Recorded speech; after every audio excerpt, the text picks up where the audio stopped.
Bueno, pues muy bien, agradeceros a la organización la oportunidad esta de estar aquí con mi mensaje de que la moralidad es un peligro. Veo gente muy joven y es la charla más hippie de las que he estado, de las que aquí, en fin, todos sentados y en este plan me encanta.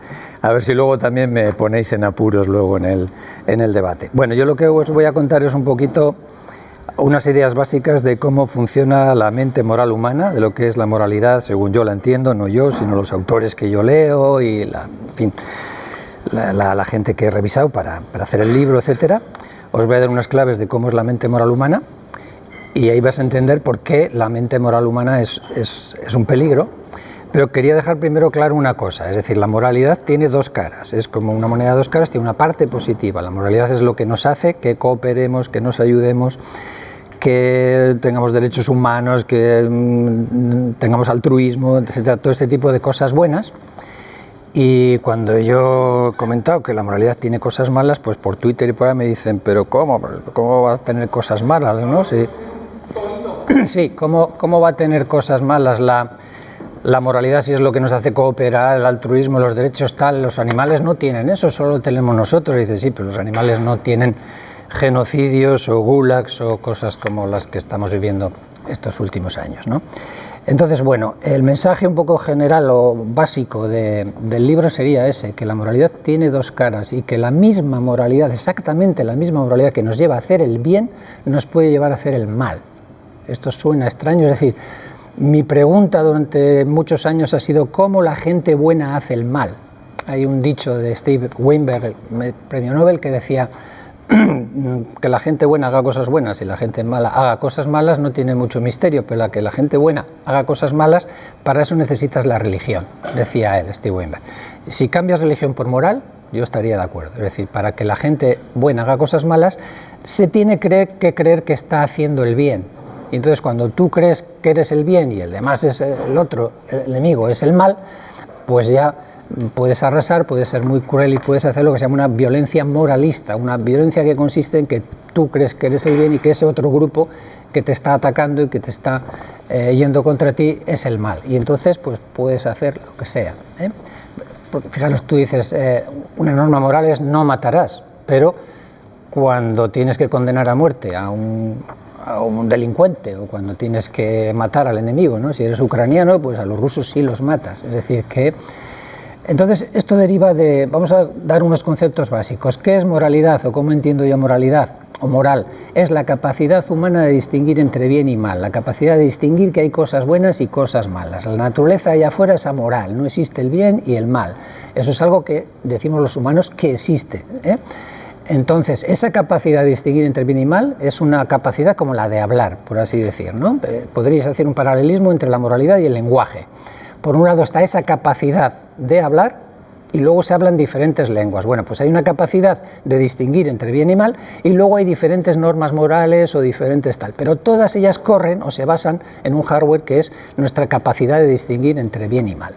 ¿Y cómo se entiende la moralidad desde el punto de vista evolucionista? O la mayoría de los autores hoy días, filósofos, psicólogos, etcétera. La moralidad es un instrumento para la cooperación de los grupos humanos. Esa es la forma de entender la moralidad más moderna hoy en día. Es decir, los grupos humanos somos súper sociales, y no podríamos convivir si cada uno hace lo que le da la gana y mata al que le cae mal o viola al que no le gusta, lo que sea. Necesitamos como una especie de código de circulación o unas normas de circulación, y eso sería la moral. Los grupos humanos que no tuvieron un código moral y que no tuvieron moralidad desaparecieron porque se mataron entre ellos, es decir, ha tenido que surgir esa capacidad de distinguir entre bien y mal. Pero aquí ya tenemos un primer problema, que es que la moralidad es un instrumento para la cooperación, pero cooperamos contra alguien o contra algo.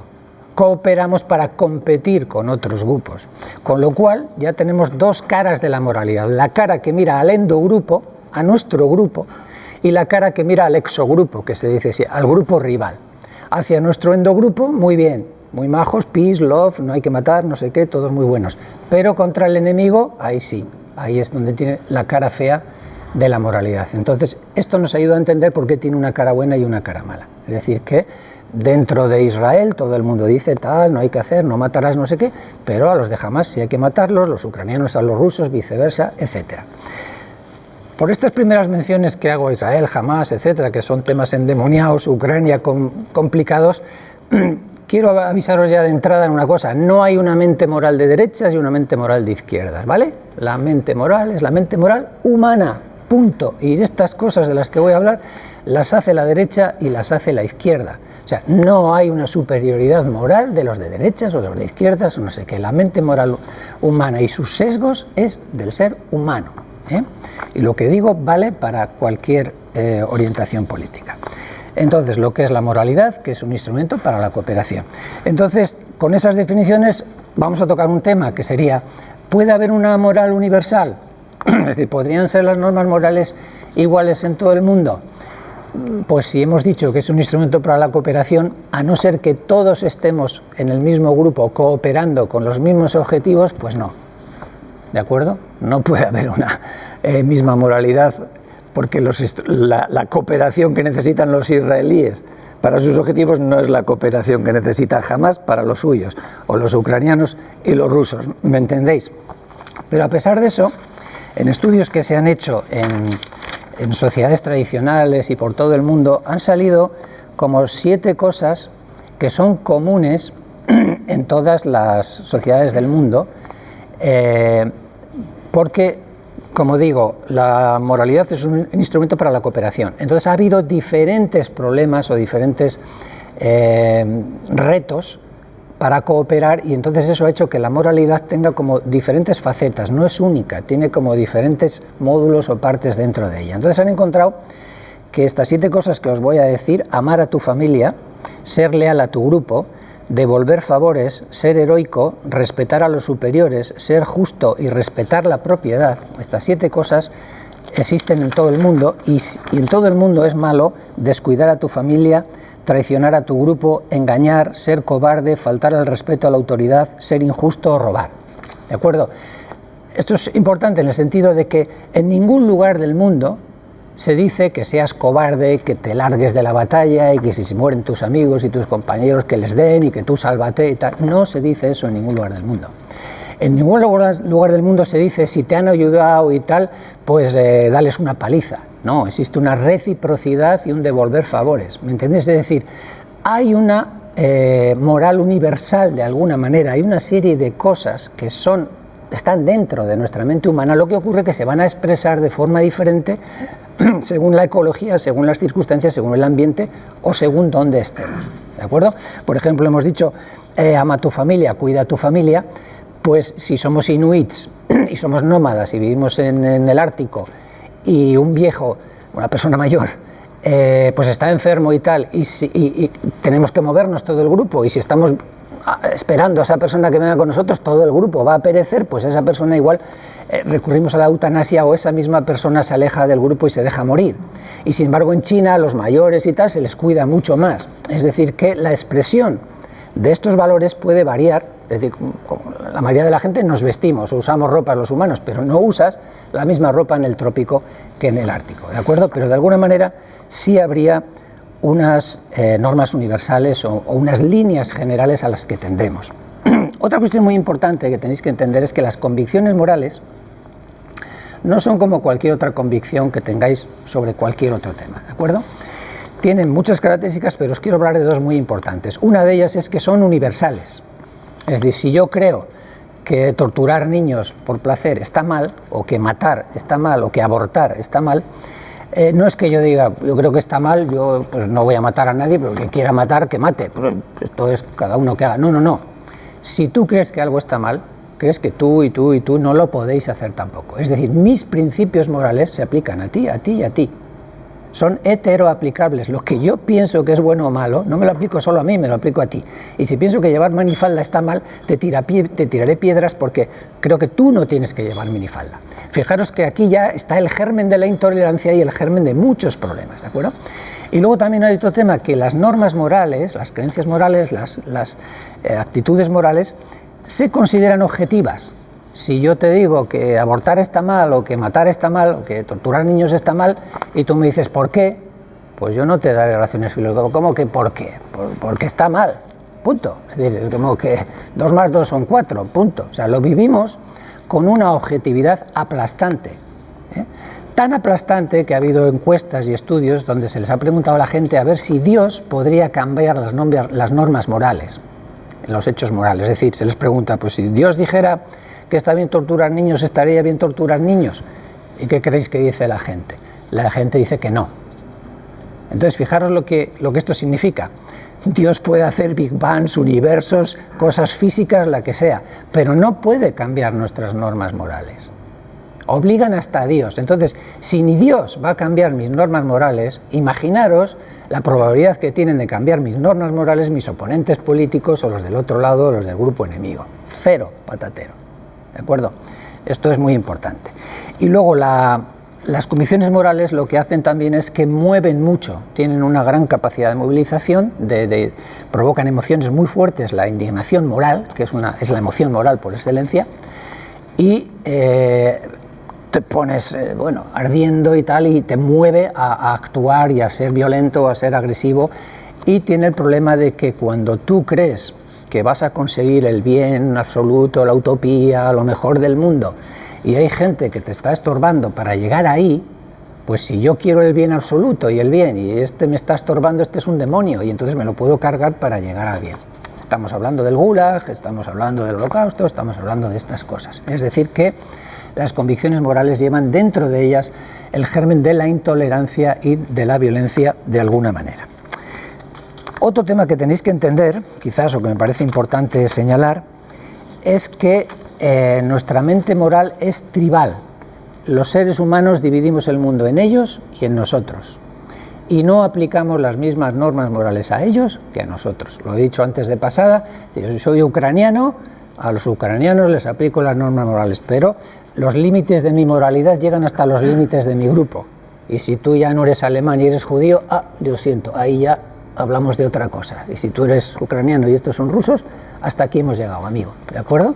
Es decir, esto es muy importante. La misma cosa, la misma, hecha por mi grupo, va a tener una valoración, y la misma cosa hecha por el grupo rival va a tener otra valoración totalmente distinta. Es lo mismo que en el fútbol, la misma acción dentro del área va a ser penalti en el campo contrario, y en el nuestro no ha sido nada y se ha tirado, y esto es así de claro. Otro tema muy importante es que la mente moral es punitiva. Nos pone castigar a los seres humanos, se nos dispara el centro de recompensa del cerebro cuando castigamos, nos pone. ¿Por qué? Porque, fijaros, no puede haber una moralidad sin que exista el castigo. Si tenemos unas normas morales pero no hay ningún castigo si las incumples, pues no tendría ningún sentido. Si yo digo que no se puede matar, pero la gente mata y no pasa nada, evidentemente hay que castigar al que mata. Entonces, eso implica que la empatía que tenemos, por ejemplo, de decir no matarás, no la puedo aplicar a dos tipos a más, pero bueno, por deciros dos casos muy claros. Uno, a los malos, a los que han transgredido las normas morales, a los delincuentes, a los malvados, a los que nos quieren matar, al enemigo, y a los malos y al enemigo.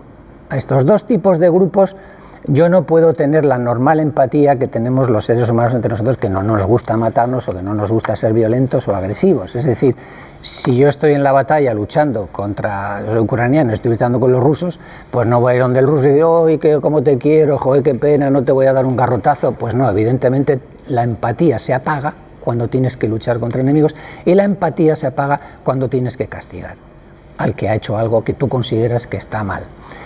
Y eso que nos lleva pues a la violencia moralista que os he comentado antes. ¿Qué está pasando ahora en Hamas y en Israel, etcétera? Pues que los dos creen que el otro se ha portado mal, ha transgredido normas y les tengo que castigar. Y una vez que me pongo a castigar, ahí puedo ser muy cruel y puedo arrasar, porque creo que tengo la superioridad moral y tengo a la moral de mi lado.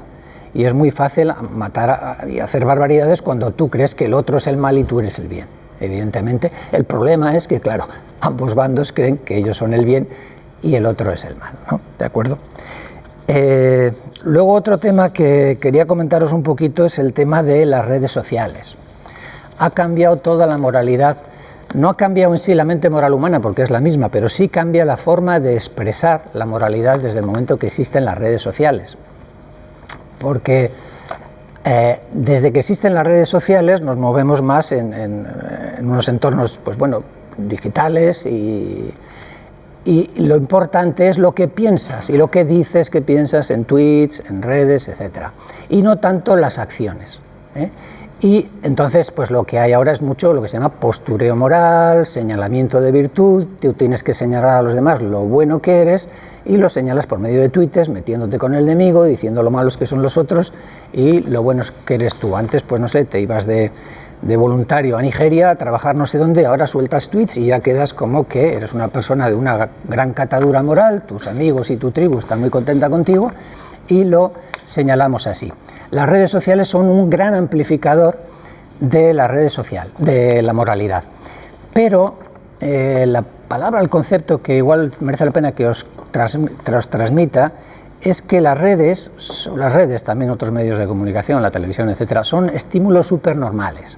¿Qué es un estímulo supernormal? Este es un concepto que viene de la biología, son unos estudios que hizo Tinbergen, que fue el premio Nobel, donde imaginaros, por ejemplo, un ave que produce unos huevos que son azules y que son de determinada forma, y el ave cuando ve esos huevos pues se pone a incubarlos, ¿no? Entonces Tinbergen lo que hizo es pintó esos huevos de más azul, todavía más llamativos, los hizo más grandes y las aves iban a incubar huevos de plástico azules que les llamaban mucho la atención y dejaban sus propios huevos, porque es un estímulo mucho más importante que el estímulo natural que hace que les llame ese estímulo y dejen el otro. Bueno, pues en esta sociedad vivimos rodeados de estímulos supernormales, ¿eh? O sea, por todos los lados. Quiero decir, por ejemplo, nos interesa la información social, nos interesa quién se casa, quién quiere a quién es enemigo de quién, porque información es poder, y si sabes que este es enemigo del otro, yo me alío con este para fastidiar en tal. Entonces te hacen unas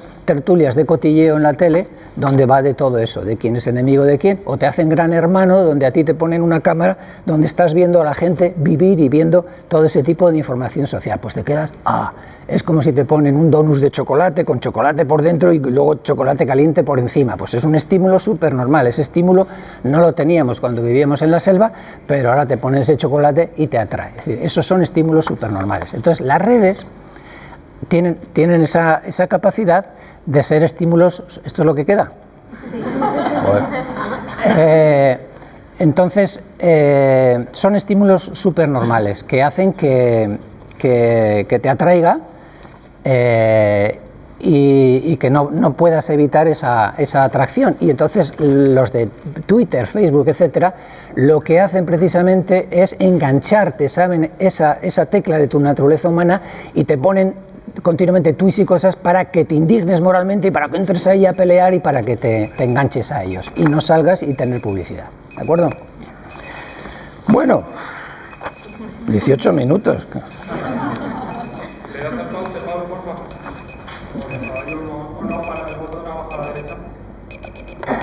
Ay.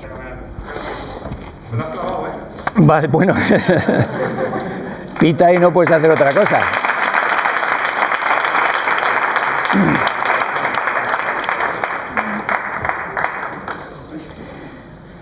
Bueno, pues quedan muchísimas cosas que trato en el libro, por supuesto, pero bueno, pues a ver, de lo poquito que hemos hablado, imagino que os habrá hecho pensar cosas. Puedes dirigir las preguntas para complementar tu discurso, ahora, Pablo. ¿Y por qué no me preguntáis sobre esto?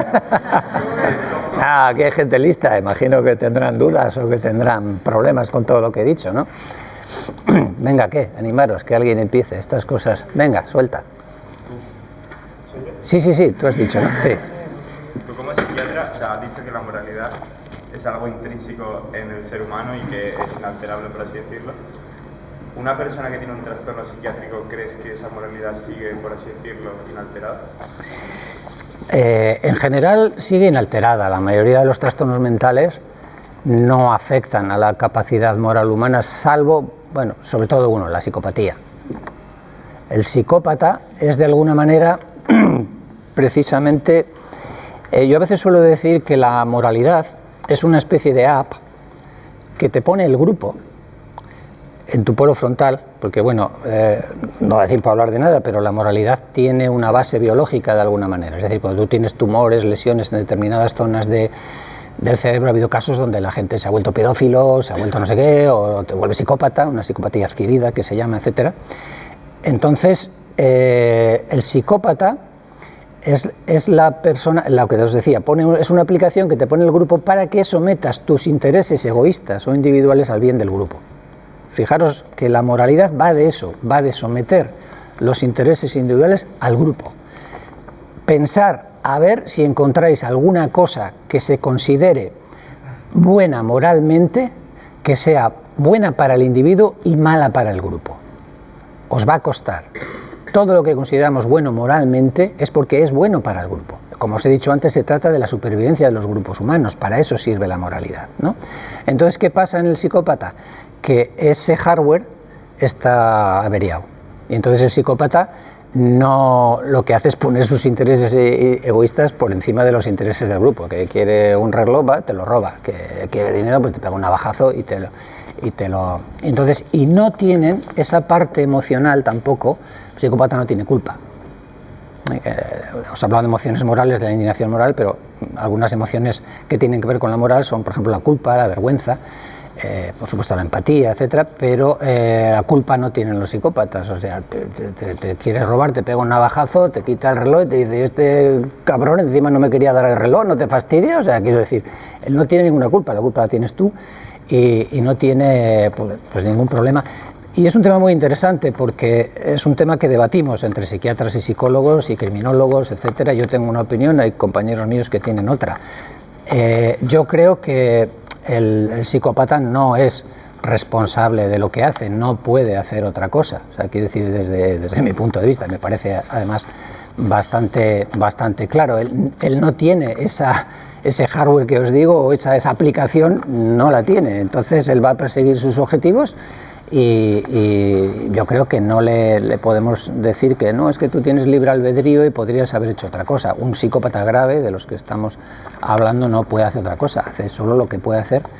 Bueno, en general creo que todos hacemos lo único que podemos hacer, no creo mucho en el free will, en el libre albedrío, pero quitando la psicopatía, pues no sé, un depresivo, no sé, un esquizofrénico incluso, etcétera, la mente moral humana sigue funcionando más o menos igual que nosotros, salvo estados psicóticos muy alterados, que igual pues piensa que el vecino le quiere matar y entonces por autodefensa pues coge un cuchillo para defenderse, pues porque está psicótico y está paranoico, pero no porque su mente moral haya cambiado. El que sería una patología moral sería el psicópata.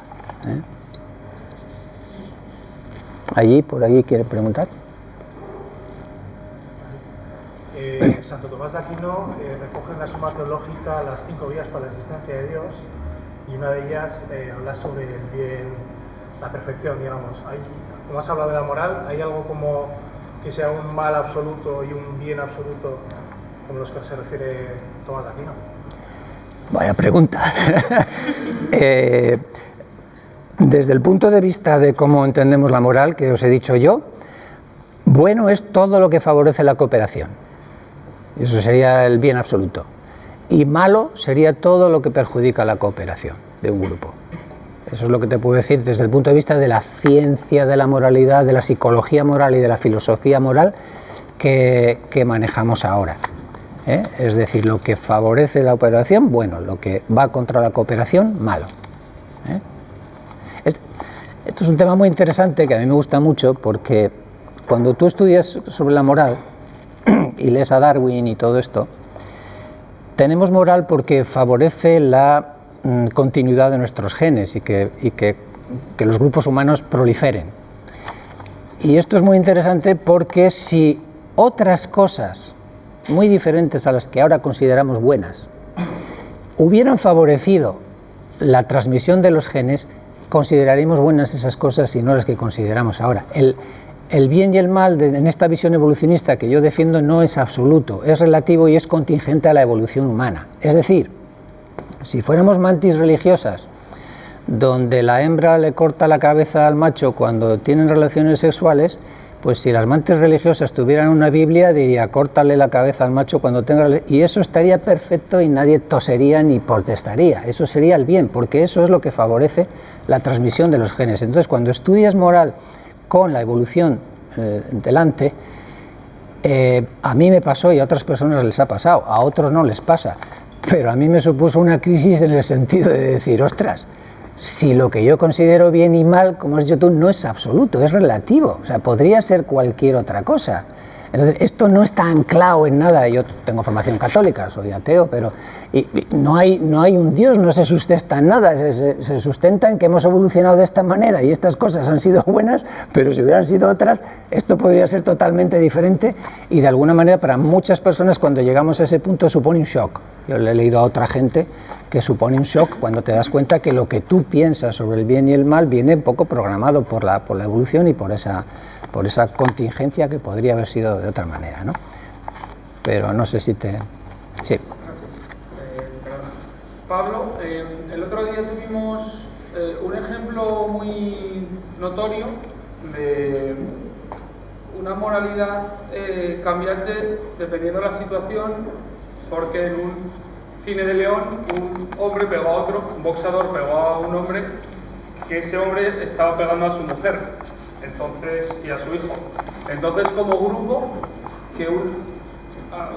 alguien que esté pegando a su mujer reciba su merecido, como grupo, ¿es positivo o es negativo? Habría que ver todos los detalles, pero bueno, de las normas que os he dicho antes, la primera era esa. Defiende a tu familia, o sea, ama a tu familia, defiende a tu familia. Y entonces es una de las partes que son universales en la moralidad, defender a la familia, ¿no? Entonces ahí no es tanto como otras partes que son defender al grupo en una batalla, en una guerra, o sea, ahí estás defendiendo un poco tus genes. Esto no era su familia, era una persona... Ah, bueno, pues de alguna manera fue algo altruista en ese sentido. Ah, pensaba que era su familia. No, entonces.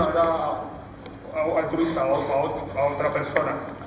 Sí, bueno, como os decía antes, la moralidad es para favorecer la cooperación y para... Entonces, tú haces cosas también por muchas razones, porque a lo mejor si tú haces cosas buenas para los demás, vas a quedar como que eres una buena persona y luego otras personas te van a recompensar a ti. Pero yo creo que aquí es algo instintivo, en ese sentido, de esa parte de la moral que dices, cuando tú ves algo que está mal, que una persona está agrediendo a otra o que está cometiendo una acción moral mala, pues eso te indigna y te mueve a la acción. Fijaros sobre esto, a ver, hay una cosa que comento en el libro y que me parece importante y tu pregunta me da pie para comentarla, me parece una idea que me parece importante que os la llevéis para casa. Es una cosa que se llama la teoría diádica de la moral. Entonces, esta teoría es muy sencilla y lo que dice básicamente es que la forma que tenemos de entender los actos morales es muy sencilla. Es una plantilla diádica donde hay dos personas y es un agresor, o un ofensor, o un perpetrador, o llámalo como quieras, y una víctima o un agente paciente que recibe la acción. Entonces, consideramos malo cuando un agente provoca un daño intencionado a una víctima o a un paciente. En ese caso que tú estás comentando, esa persona identifica una acción y ve una acción que hay alguien haciendo un daño a una víctima y eso lo considera moralmente malo, se indigna y eso te mueve a que tienes que actuar y arreglar esa acción. Y fijaros una cosa muy interesante que pasa con esto de la... Es muy sencillo, ¿no? Agresor intencionado contra víctima, pero ocurre una cosa muy curiosa en esa plantilla, que funcionamos así, que es que hacemos siempre un encasillamiento moral. Una vez de que tú has visto que alguien es agresor y alguien es víctima, quedas encasillado, se llama así encasillamiento moral porque es como cuando te encasillan en un papel a los actores y, no sé, Mr. Spock siempre hace de Mr. Spock o Bela Lugosi siempre hace de vampiro o lo que sea, o de Drácula. Quedas ahí encasillado, es decir, si tú eres víctima y no puedes ser agente, no puedes ser agresor, no puedes hacer cosas malas, no tienes ninguna responsabilidad, tú solo sientes y padeces, eres víctima y tienes sensibilidad y padeces. Y el agresor es el que tiene responsabilidad y agencia, la víctima no tiene agencia, no es responsable de nada. y el agresor sí es responsable de todo. De manera que una vez que alguien queda catalogado como agresor o como víctima, eso ya no se puede cambiar, o es muy difícil cambiarlo. Es decir, hace poco, ayer o otros días, han salido por ahí que se había hecho una asociación de hombres maltratados. Y han salido por ahí poniendo el grito en el cielo que ¿cómo de hombres maltratados? Los hombres son maltratadores, no pueden ser maltratados. Bueno, científicamente existen los hombres maltratados, pero como los hombres son agentes, son responsables, son maltratadores, ellos no pueden ser víctimas. Esta plantilla sencilla que os explico de la teoría diádica es que explica muchas cosas, ayuda a entender muchas cosas. Estamos hablando ahora de Israel y de Hamás, ¿no? Ahí pasa un poco lo mismo, es decir, los israelitas en su momento, los judíos son víctimas. Vamos al holocausto, evidentemente son víctimas. Por lo tanto, ahora si ellos tienen que cargarse a quien sea, bombardear lo que sea, hacer lo que sea, tal, ellos son víctimas, no se están defendiendo. Pues Hamás y los palestinos piensan lo mismo. Nosotros estamos aquí, nos han quitado las tierras, estamos no sé qué, somos víctimas y nuestra violencia está justificada contra estos opresores que son los que tienen la culpa. Como decía antes, la mente moral es la misma, solo que los de un lado creen que ellos son las víctimas y los del otro lado creen que ellos son las víctimas. Entonces, en este caso yo creo que lo que funcionó es que este hombre vio esa plantilla de que ahí había un acto moral malo y la indignación le movió a actuar, ¿no?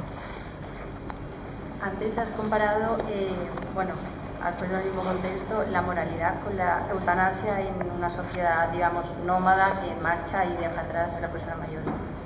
En nuestra sociedad no es el ejemplo tan claro, pues porque al final pues estamos estáticos y no necesitamos, ¿no? Entonces, la moralidad puede ser diferente en el sentido de la eutanasia en una persona y otra.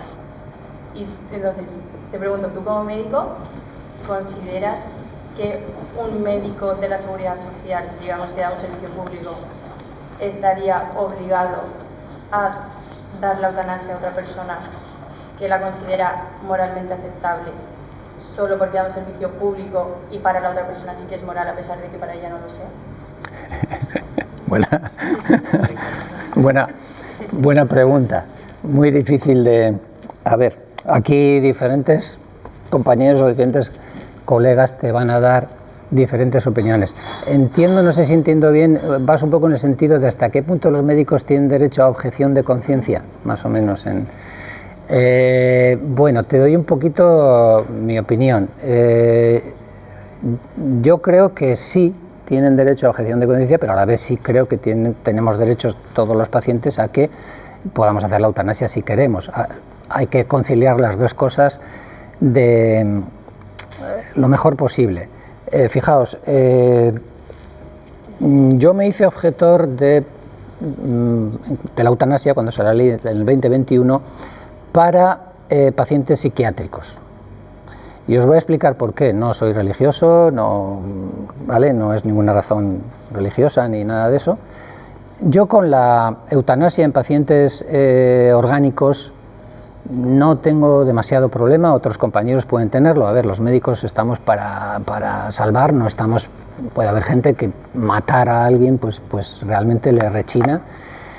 Y creo que no es tan fácil, ¿eh? Evidentemente creo que compañeros que están haciendo eutanasias y tal se quedan muy mal y cuando vas para casa y a ver, vale, no es una cosa, tiene su intríngulis y hay que digerirlo, etcétera, etcétera. Pero es que en el tema psiquiátrico todavía es más complicado, porque nosotros como psiquiatras es muy difícil, no tenemos la ciencia o el saber para poder decir, mira, esta persona ya se ha hecho todo, no va a mejorar, estoy absolutamente seguro de que no hay ninguna solución y de que podemos proceder a la eutanasia. Bueno, ahora en España eso ha quedado parado, ya sabéis que ha habido una sentencia del Supremo donde de momento ha dicho que por razones psiquiátricas no, pero en el 21 cuando salió, etcétera, parece que se contemplaba si había un sufrimiento insoportable, que es la razón fundamental para hacer la eutanasia, ¿no?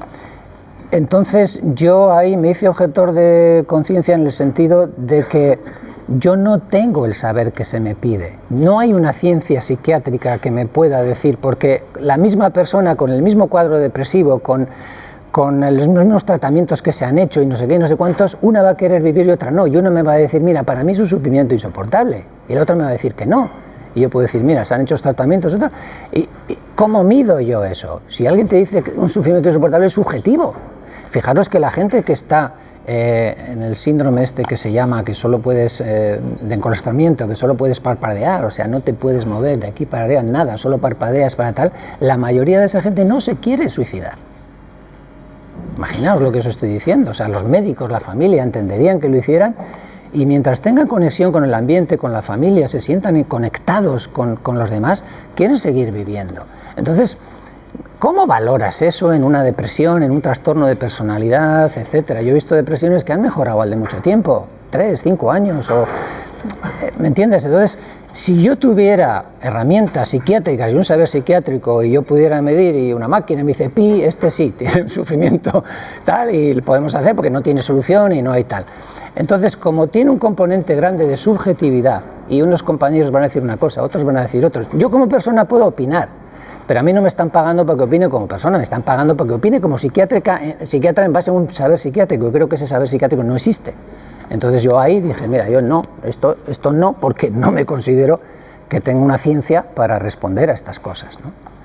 Y entonces, en otros casos o en trastornos orgánicos, pues no sé las razones de compañeros o cómo pueda ser la cosa, pero creo que hay que intentar conciliar la forma de ver el mundo moral de los médicos o de algunos médicos y desde luego las personas que consideran que su vida no merece la pena ser vivida y que quieren que les aplique la eutanasia. Yo creo que en general pues hay formas de que si no son unos compañeros son otros, es decir, siempre hay un compañero, es decir, si yo me hago objetor va a haber otros, etcétera, pues se cambia de, sabes que tú vas donde tu médico cabecera o tu médico responsable y si él te dice yo soy objetor, te pone con otro compañero, tal, el proceso sigue. Entonces creo que más o menos se da respuesta a las necesidades de la gente, pero a la vez creo que las personas también tienen sus propios valores y por las razones que sean, religiosas o del tipo que sean, y que meterte ahí es muy complicado. Si me permitís una especulación, pero esto ya especulando mucho, la razón definitiva de que se aplique la eutanasia es el sufrimiento insoportable al final, quiero decir, porque con el mismo cuadro psiquiátrico, con el mismo tal, si una persona quiere seguir adelante, pues no, y si te dice que es un sufrimiento insoportable, no. Vuelvo a decir, es lo que te dice y es subjetivo. Entonces, podría darse el caso de lo que se llama cansancio vital o que estás aburrido de vivir. Y dices, oye, a mí ya vivir me parece un coñazo, perdona la expresión, y quiero que me apaguen y yo tengo un sufrimiento insoportable viviendo. Entonces, imagino que la sociedad, ahora no estamos en las leyes de eutanasia ni de España, ni de Bélgica, Holanda, otros sitios contempla esto, pero igual las siguientes leyes de eutanasia contemplarán también el que en un momento dado para ti la vida sea una cosa insoportable, un sufrimiento insoportable, y que no tengas que justificar en base a ninguna enfermedad ni a nada, decir, oye, mira, yo quiero que me ayudéis a morir, estoy sufriendo y quiero que se acabe esto, ¿no? Pero bueno, eso ya lo dejo ahí como especulación, no sé por dónde irán los tiros, Vale. Sí, ahí. Muchas gracias por la charla. Yo tenía una pregunta y es ¿cómo se explica que en la historia de la humanidad haya habido a veces pequeñas personas que han sido capaces de cambiar la moralidad de un pueblo? Pues, por ejemplo, ocurre Jesucristo, se me ocurre también los nazis en Alemania, la misma España defendiéndose contra Francia y luego en guerra civil en 100 años. ¿Cómo es eso posible? Pues a ver, te digo lo que sé, que no tengo la respuesta, pero es un tema muy interesante, es un tema que se llama el proceso de moralización y el proceso de amoralización o desmoralización, no en el sentido de estar desmoralizado, sino os explico, es decir, moralizar algo es hacer que algo que era neutro desde el punto de vista moral, no entraba en el campo del bien y del mal, se convierta en una cuestión moral. Eso es moralizarlo. Moralizar, se ha moralizado, por ejemplo, el fumar, se ha moralizado el comer carne, se está moralizando ahora, que empieza a ser considerado malo moralmente, muchas cosas a lo largo de la historia. Y el proceso contrario a moralizar o desmoralizar es sacar algo que estaba dentro del campo del bien y mal, sacarlo a un campo neutro que no tiene nada que ver con el bien y el mal. Esto ha pasado, por ejemplo, con el tema de la homosexualidad, por decir algo así, que se ha considerado un mal, no sé qué, un pecado, etcétera, y ahora se ha sacado y está fuera del tema de la moralidad y es una orientación sexual y punto. Pero el tema interesante es cómo hacemos, cómo es este proceso de moralización, por qué se moralizan ciertas cosas y por qué se desmoralizan o amoralizan otras. Y ahí yo no tengo la... Y luego, lo que tú decías, ¿cuál es el umbral cuando unas normas morales en un momento determinado cambian? Es decir, ¿cuánta gente se necesita? Tú has dicho incluso uno, ¿no? Un líder religioso. ¿Qué número de personas se necesitan para que llegue a un umbral? Este es un tema también interesante en cuanto a revoluciones, en cuanto a cambios políticos, etcétera, ¿no? Cuando pues una minoría activa puede provocar un cambio social, etcétera. Taleb por ahí tiene sus teorías, que si el 5, el 10%, etcétera. Pero eso, ¿cómo se consigue que algo que es amoral se convierta en moral? ¿Y por qué unas cosas logran pasar ese umbral y otras cosas a lo mejor no lo logran? Yo ahí no tengo una respuesta definitiva. Sabemos algo, sabemos por ejemplo que tiene que ver mucho con el daño. Siempre que tú detectas un daño, como os decía antes en la plantilla esta, ya crees que hay un agresor haciendo algo malo a otra persona. Y, por ejemplo, el tema de la carne es claro, estás haciendo un daño a los animales en las granjas, etcétera, estás viendo que hay un daño y en cuanto identificas un daño, identificas un mal. La palabra básica más relacionada con moral sería daño. Entonces, cuando detectas un daño, pues ya se pone en marcha nuestra mente moral. Pero ¿cómo se hace eso? Yo imagino que tampoco es cuestión de que un líder solo pueda cambiar las cosas. Probablemente hay un cambio, un caldo de cultivo previo. Muchas veces se ha dicho, los líderes, un líder puede tirar por un camino, pero como en la sociedad no haya un caldo y no haya elementos previos, el líder tire por allí y le van a decir, te va a seguir tu tía, ¿me entiendes? Y sin embargo los líderes muchas veces lo que tienen es una antena muy buena, es una antena que capta perfectamente lo que está pasando en su entorno y ellos se ponen el primero en la línea, pero porque han captado una necesidad social o un caldo de cultivo que había ahí y ellos lo representan y entonces la gente les sigue. Pero es muy difícil decir que es el líder el que convence a la población o es ya un sentimiento y un feeling que había ahí y esas personas, esos líderes tienen esa capacidad de identificarlo y de representarlo, ¿no? Entonces imagino que no conozco cómo empezó el cristianismo con todos los detalles, etcétera, etcétera, pero quizás el ambiente político, social en Palestina en la época de Jesús, con el Imperio Romano, con no sé qué, no sé cuánto. Si no habéis leído Dominio, leerlo. A leer Dominio todos, Tom Holland, Dominio, leerlo. Está traducido al castellano, ¿eh? Entonces, cuenta cómo es el principio del cristianismo, ¿eh? Entonces, claro, yo cuando leía Dominio decía, pero bueno, la religión cristiana es, o sea, si tú eres de marketing y quieres vender la religión cristiana, o sea, te dicen que este tío que mataron en la cruz, que era un mindundi, que no era nadie, este resulta que es Dios, nos va a salvar a todos y tal, te vienen con eso en aquella época y dices, tú estás pirado, ¿qué me estás contando a mí? Y sin embargo eso prendió en la sociedad, con unos mensajes que de alguna manera, si queréis, se parecen a los mensajes woke de hoy en día, ¿no? A favor de las minorías, de que el último será el primero, de que los oprimidos serán los que tal, todo este tipo de cosas. Pues habría un caldo de cultivo probablemente en el Imperio Romano o en ciertas regiones del Imperio Romano para que eso prendiera, me imagino, ¿eh? Entonces nos metemos ahí en cuestiones igual culturales, políticas, sociales. No creo que un líder solo pueda... Hay líderes muy carismáticos y todos los creadores de sectas, muchos de ellos son pacientes mentales, tienen cuadros paranoicos, tienen... Bueno, Mahoma oía voces y muchos líderes religiosos también han tenido enfermedades mentales probablemente, ¿no? Y esa gente tiene mucho carisma y evidentemente también es verdad que pueden arrastrar mucho, pero no creo que lo puedan hacer una persona solo. Imagino que tiene que haber todo un caldo de cultivo. Y lo que no sé es eso, es qué nivel o a partir de qué punto, pues cuándo será que la carne se va a considerar ya mala para todo el mundo y la van a prohibir o cuándo tal, todo eso son fenómenos sociales que van ocurriendo, depende, y a lo mejor, no sé, con el tabaco se hizo, con la carne no se hace, es decir, no sé exactamente de qué depende que unas moralizaciones triunfen y funcionen y otras no funcionen, ¿no? Sí, dime. Vale, parece que has dicho que las ideas vienen de abajo arriba, no de arriba abajo. Las dos cosas, pero tiene ese clima de opinión que hace cambiar las ideas, yo creo que tiene que haber alguna manera en la que los de arriba consigan crear ese caldo de cultivo antes de que llegue el líder, que es la gota de fondo del vaso. Entonces, ¿tú cómo crees que pasa si es que pasa? a ver, has dicho una cosa que es los de arriba, y ahí ya vamos a entrar en un tema que es que la moral es un arma de control social. La moral es un poder, pero me gustaría dejar caer en relación a lo que me acaban de preguntar ahora también, la imagen de Tiananmen, acordaros, de un tipo solo delante de un tanque.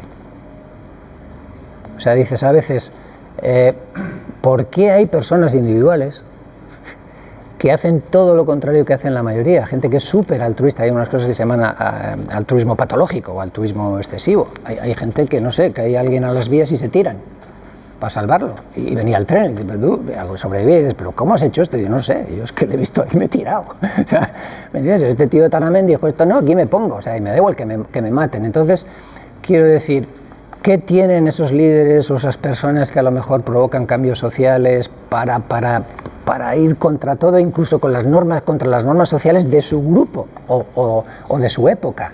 Esta es una pregunta muy interesante que tampoco tengo respuesta, porque ir contra tu grupo, ser un traidor, eso es tremendo. Entonces, que alguien sea capaz de ir contra los suyos, y esas personas existen, son muy poquitas, pero existen, ¿no?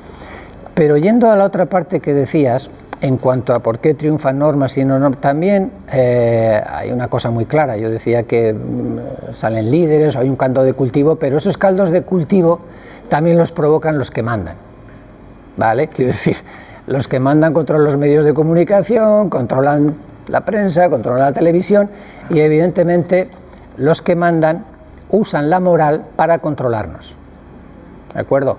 Y si os fijáis últimamente en todas las pandemias de todo tipo que estamos viviendo, desde el COVID hasta Ucrania, hasta lo que sea, y no quiero ponerme muy conspiranoico, pero creo que es cierto. Es decir, hay un discurso oficial, hay una narrativa, hay un relato de cómo son las cosas, que lo transmiten los medios de comunicación. Los medios de comunicación ya no es el cuarto poder, ya no es el cuarto poder que interroga a los otros poderes y que investiga y que va contra eso. Ahora es así, y creo que estaréis de acuerdo conmigo, el periodismo es la voz de su amo, es un transmisor de las consignas que les mandan los que mandan, ¿no? Entonces, estos discursos que nos cuentan de que tal que sea, pues el virus es así, es muy malo, pues viene de los murciélagos, es esto, lo otro, y la inmunidad natural no funciona y hay que tomarse las vacunas y tal, y si no te pones la mascarilla o no quieres la vacuna, eres un matabuelas y eres malo. Es decir, todos estos discursos tienen un blindaje moral. Al discurso tú le pones un blindaje moral para que no puedan ir contra ti, porque si tienes la superioridad moral no pueden ir contra ti nadie, ni Amazon ni los ricos, ¿de acuerdo? Amazon que meta la pata en algo moral y tiene que pedir perdón y pedir ayuda, ¿eh? Entonces, pues la guerra de Ucrania y tal, pues es un conflicto donde hay diferentes sedes, es un bando de otro, no, hay una persona muy malo que es Hitler, que quería invadir toda Europa y llegar hasta Cádiz, y este es el malo y esto está, ¿no? Un relato de buenos y malos. Y si tú dices, oye, pues esto era necesario que la OTAN se expandiera, o que no, aquí no hay un conflicto étnico en tal entre una parte prorrusa, dos almas dentro de Ucrania, esto es casi una guerra civil, un conflicto étnico nacionalista por la destrucción de la URSS, tal, no sé qué, hablando, eres un pro-Putin, eres un prorruso, eres malo. Es decir, el tema se convierte en una cuestión del bien contra el mal y de buenos y malos, de manera que no puedes ir contra ese discurso que las élites nos están marcando. Y es una forma, la moral, de controlar y que la sociedad vaya por donde tú quieras. Esto es muy viejo, esto viene desde los papas, la alianza entre los reyes y los emperadores, que es el poder terrenal, digamos, con el poder religioso, que es el poder moral. Hasta ahora ha sido la religión, y esa alianza ha estado ahí para reforzar la parte moral, el poder terrenal y esos chanchullos que ha habido entre ellos. Entonces también el que se extiendan ciertas normas morales y ciertas ideologías morales y ciertas cosas también tiene mucho que ver con la manipulación desde los que tienen el poder y la capacidad de hacer eso. Por allí había, ¿sí, esa chica? Mi pregunta va más enfocada al ámbito educativo. ¿Ala? Al ámbito educativo.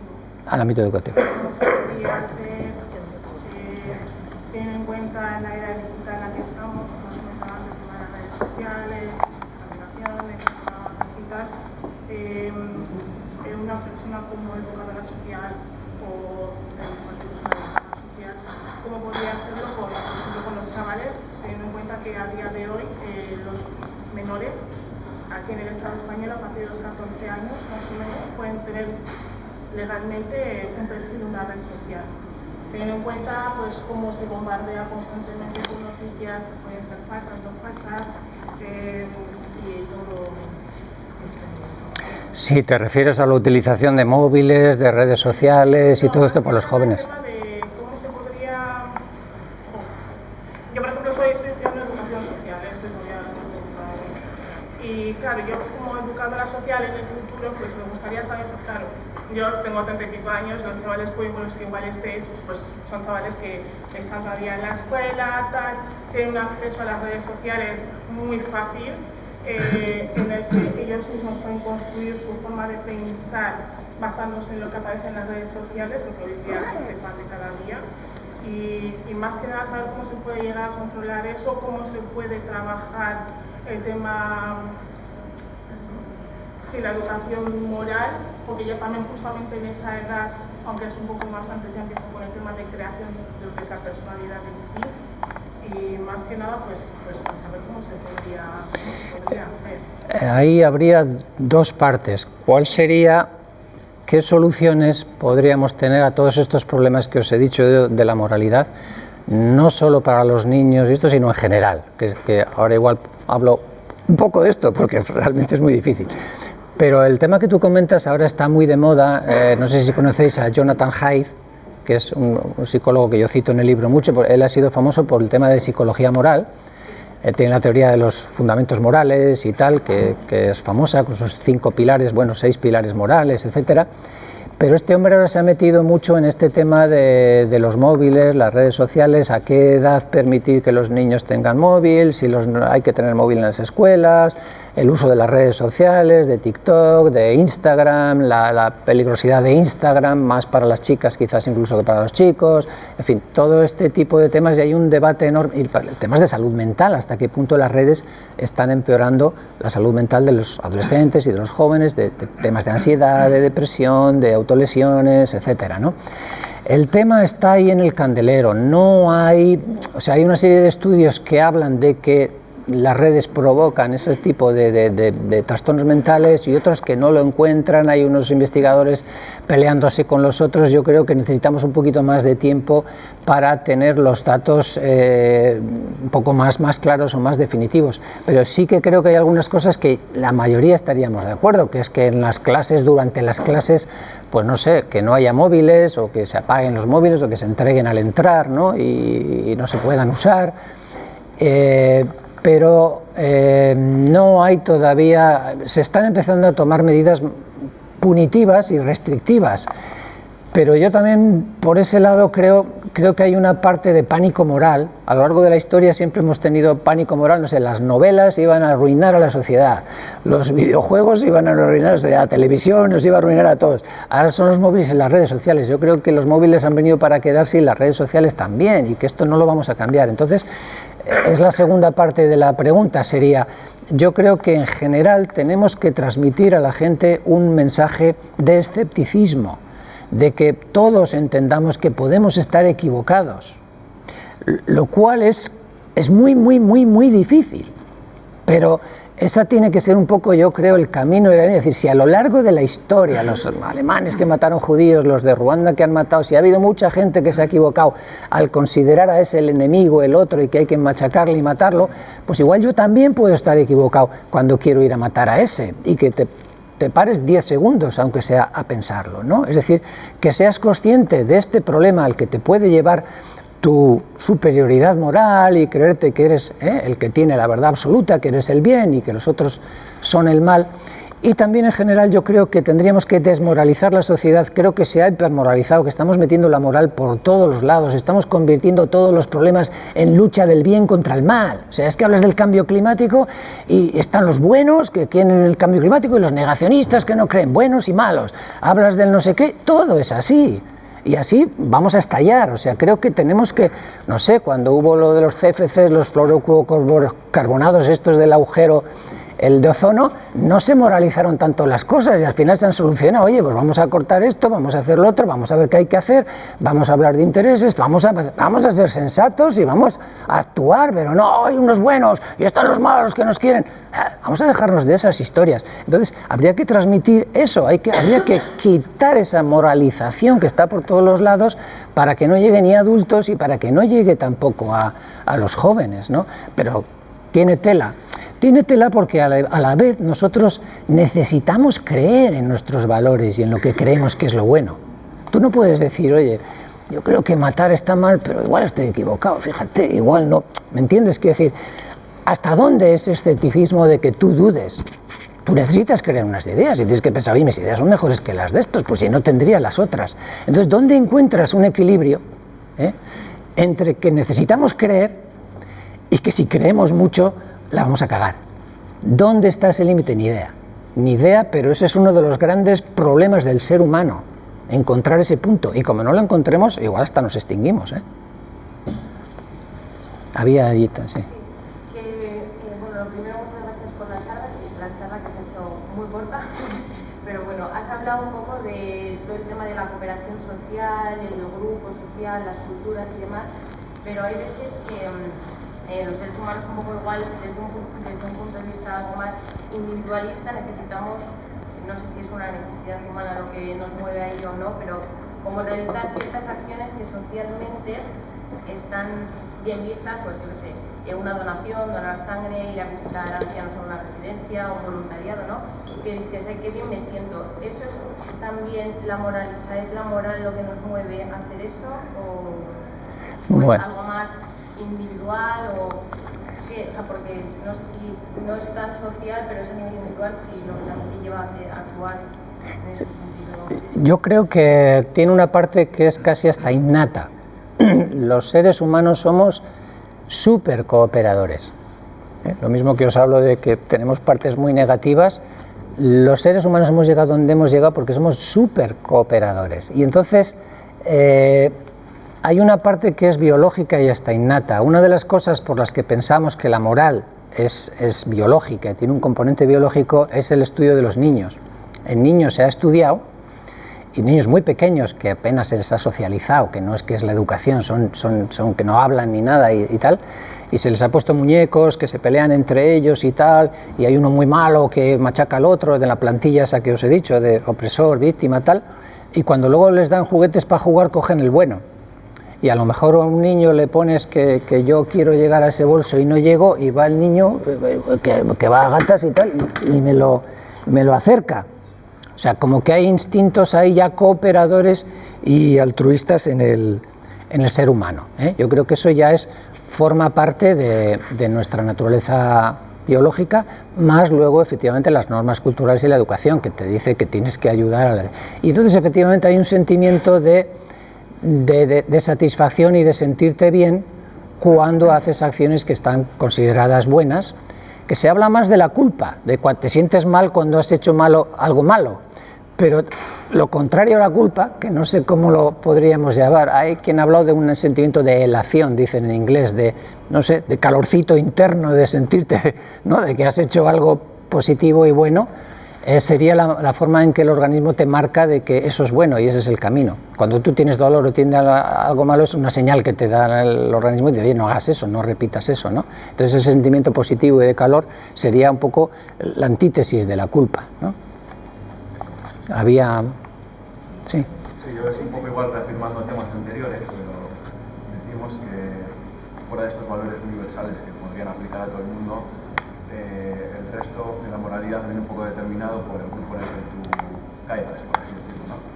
Pues pienso que da un poco de miedo esto, ¿no? Porque el grupo muchas veces viene determinado, como decían por allí, quizá de más arriba, o no sé si tú en alguna ocasión has citado un ensayo de una universidad que te dicen que tú eres el policía, hacer un grupo de policías y hacer un grupo de cacos, digamos, que al final el grado de empatía se reduce a cero, por lo visto. Se ve ahí que viene muy determinado quizá por personas carismáticas o por grupos que vienen desde arriba. Pues que sea tan moldeable es una cosa que puede dar incluso miedo. Y luego el tema de la dualidad, que decías que la moral es dual, pienso que si el fin último es la supervivencia, el progreso y la cooperación, o sea, me resulta curioso que no haya una escala de grises en todo esto y que sea todo blanco o negro, ¿no? O sea enfrentamiento de grupos. Pues es un poco para que comentes tu opinión, aunque viene a reafirmar un poco lo que decía el chico, yo creo, y lo que veníamos diciendo. Sí, el tema del grupo, fijaros. Hay un concepto que también, si os lo lleváis para casa hoy, aprovecho tu pregunta, igual, aunque la toca un poco de refilón si quieres, pero que es el concepto de creencias funcionales y creencias sociales. Se las ha llamado de otra manera, pero os explico ahora y es algo muy interesante que a mí me ha ayudado a entender muchas cosas. Porque a veces tú dices, pero esta gente, ¿cómo puede pensar estas cosas locas? Pero esta gente, ¿cómo está pensando esto? Pero si esto no fue así, esto no es real. Entonces, las creencias funcionales son creencias que se dice así, que trazan o que siguen la realidad del mundo. Es decir, a ti te interesa saber dónde hay comida, dónde has guardado no sé qué hora es, a qué hora llegan los aviones, o sea, un mundo fáctico de hechos. Y en ese mundo de hechos te interesa que tus creencias coincidan con la realidad, porque si crees que hay comida donde no la hay, te mueres, ¿vale? Esas serían creencias funcionales sobre hechos, pero luego hay otras creencias que son sociales, sobre... y aquí entramos en un mundo donde esas creencias sociales pueden no ser reales o no reflejar la realidad, pero están ahí y progresan porque son recompensadas socialmente. El grupo a mí me valora por esas creencias. Es decir, pues si yo creo que Dios es trino y estas cosas y tal, pues mis compañeros cristianos van a estar de acuerdo conmigo, no sé qué, me van a decir qué buen cristiano eres y tal, y yo estoy en el grupo y estoy integrado y tal. Y si creo otras cosas, pues otras cosas, ¿no? Bueno, y fijaros lo interesante que es, que lo curioso es que cuanto más rara y más loca sea una creencia, más va a servir como marcador de grupo. Las creencias son budgets, son marcas de grupo a que perteneces, dan identidad social, dan identidad de grupo. Entonces, claro, si yo digo el cielo es azul, pues aquí todo el mundo, el cielo es azul, ¿no? Si digo la esclavitud está mal, pues la esclavitud está mal. Pero si digo que la tierra es plana, pues hay amigo. Ahora ya los del grupo de los que creen que la tierra es plana, y yo defiendo eso, me van a considerar de su grupo porque me la estoy jugando y me estoy alejando de todo lo demás y estoy comprometiéndome realmente con esas ideas porque son raras y porque estoy demostrando que las tengo y que las discuto con quien sea y me integran en ese grupo. Los terraplanistas pues es un grupo en el que igual no te interesa entrar, pero en otros grupos sí te puede interesar entrar, sea políticos o lo que sea. Entonces creemos muchas cosas porque son lo que cree el grupo y el grupo va a marcar lo que vamos a creer, el group thinking que se llama, el pensamiento de grupal, pensamiento de grupo, mientras no entre en un conflicto ya sería terrible con la realidad. Es decir, si tú dices vamos a hacer un grupo donde, no sé, somos los Shakers se llamaron aquellos, donde no vamos a tener relaciones sexuales, bueno, pues te extingues. Quiero decir, esas ideas no llegarán muy lejos, en algún momento se van a acabar. Pero mientras no tengan un choque con la realidad, pues tú puedes seguir pensando en la Santísima Trinidad, en no sé qué, una serie de cosas, ¿no? Eso por un lado. Y luego, lo de blanco y negro. Lo de blanco y negro, yo imagino que es porque ha sido mucho más fácil para funcionar a lo largo de la evolución que no haya grises morales. Es lo que os decía antes, la plantilla diádica. Hay un bueno y hay un malo. Y tú miras la literatura, los cuentos de los niños, las películas Disney, la no sé qué, buenos y malos. Tú coges toda la narrativa y toda la literatura y siempre hay un componente moral y normalmente es de buenos y malos. La realidad es gris. La realidad es grises, hay personas que tienen unos intereses y otros tienen otros intereses y están entrando en conflicto y podíamos ver, oye, pues por decir Ucrania, pues oye, ¿por qué no hemos hecho una autonomía de la parte prorrusa para que estén contentos y hablen ruso y los otros no sé qué, tal? Que aprovecho para decir cómo solucionamos los conflictos morales, lo que os decía antes. Tenemos que desmoralizar las cosas porque en el plano de la moral no vamos a llegar a acuerdos. Si mis convicciones morales son universales y absolutas y para mí son como 2 y 2 con 4, no voy a poder llegar a acuerdos contigo y a compromisos. ¿Qué tenemos que hacer? Bajar de ahí, de la ideología moral y de eso, bajar a los intereses. Es decir, ¿a ti qué te interesa? ¿Hablar en ruso en esto? Venga, pues vamos a ver cómo hacemos, mira, igual no sé qué. ¿Me entiendes lo que te quiero decir? Bajar de ahí a los intereses. Y lo que hacemos es todo lo contrario, es fomentar el enfrentamiento moral, la polarización moral. Bueno, ya habéis visto el atentado en Eslovaquia, ahora se han juntado todos los partidos y han dicho, hostia, nos estamos pasando, vamos a parar un poquito, que esta polarización, vamos a acabar matándonos unos a otros en guerras civiles. Y es que están casi todos los países polarizados en ese sentido. Tenemos que parar esta locura, ¿no? Entonces, tendríamos que ver que hay grises, pero es que la mente humana funciona en blanco y negro. El bien contra el mal, los negacionistas contra los que queremos cambiar el cambio climático, los no sé qué contra no sé qué, los que comen carne que son unos bárbaros, contra los que no comemos carne ya que somos los buenos.